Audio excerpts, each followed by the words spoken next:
Hello everyone, আসসালামু আলাইকুম। কেমন আছেন সবাই? আশা করছি ভালো আছেন। আজকে আমি বানাবো জর্দা সেমাই বা ঝরঝরা সেমাই। খুব মজাদার একটি সেমাই। তো প্রথমে আমি ফ্রাই প্যানে তেল দিয়ে দেবো। আপনারা এখানে চাইলে ঘিও দিতে পারেন। এরপর এখানে আমি তেজপাতা, এলাচ ও দারচিনি দিয়ে দিব। এরপর সেমাইগুলো দিয়ে আমি ভালো করে এটাকে 2 থেকে 3 মিনিট ভেজে নেব। মানে এটা সেমাইটা দেওয়ার পর এটাকে অনবরত নাড়তে থাকতে হবে, না হলে সেমাইয়ের এক পিঠ লাল পড়ে যাবে এবং অন্য পিঠ সাদা থাকবে। তখন সেমাইটা দেখতে ভালো লাগবে না এবং খেতেও খুব ভালো হবে না। আমি এটা ভাজা হয়ে গেছে। এরপর যে আমি এখানে দিয়ে দিব গরুর দুধ। এখানে আমি 1.5 কাপ পরিমাণ দুধ দিয়ে দেবো। আপনারা চাইলে দুধের পরিবর্তে পানিও দিতে পারেন, তবে দুধ দিলে এই সময়ের টেস্টটা বেশি হয়। এরপর দিয়ে দেবো পরিমাণ মতো চিনি। আমি 1.5 কাপ পরিমাণ চিনি এখানে দিয়ে দিয়েছি। আপনারা মিষ্টিটা কম বেশি করে নেবেন।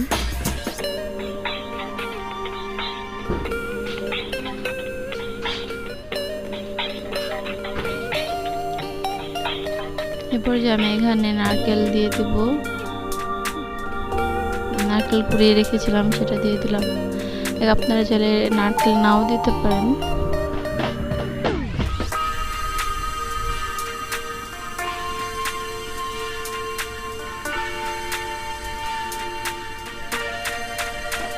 এরপর এখানে আমি স্বাদ মতো লবণ দিয়ে দিলাম। মিষ্টি জিনিসে লবণ দিলে কিন্তু এটা ভালো লাগে।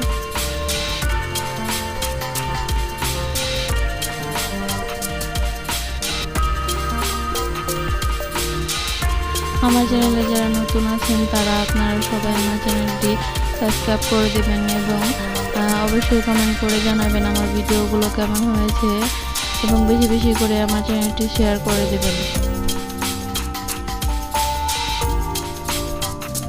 এ পর্যায়ে এটা কিন্তু নাড়তে থাকতে হবে, নাড়া বাদ দিলে এটা এক সাইড থেকে লেগে যাবে এবং মানে এটা দলা পেকে যাবে। মিষ্টিটা এ পর্যায়ে চেক করে নেবেন। যদি চিনির পরিমাণ বেশি মানে আরও লাগে তাহলে এ পর্যায়ে চিনি দিয়ে দেবেন। এর থেকে বেশি ঝুরঝরা অবস্থায় চিনি দিলে চিনিটা কিন্তু গলবে না, তো খাওয়ার সময় তখন দানা দানা মনে হবে। এটা প্রায় ঝরঝরা হয়ে এসছে। এ পর্যায়ে আমি এখানে চামচের পরিবর্তে চামচটা তুলে নিয়ে নেব এবং কিশমিশ দিয়ে দেবো। আপনারা চাইলে এখানে বাদামও দিতে পারেন। এরপর একটি কাঁটা চামচ নিয়ে এইভাবে আমি এটাকে নেড়ে মানে আলাদা করে নেব, যার কারণে এটা দলা দলা হবে না। চুলার আঁচটা কিন্তু অবশ্যই লো হিটে থাকতে হবে, বেশি হিটে থাকলে এটা পড়ে যাবে।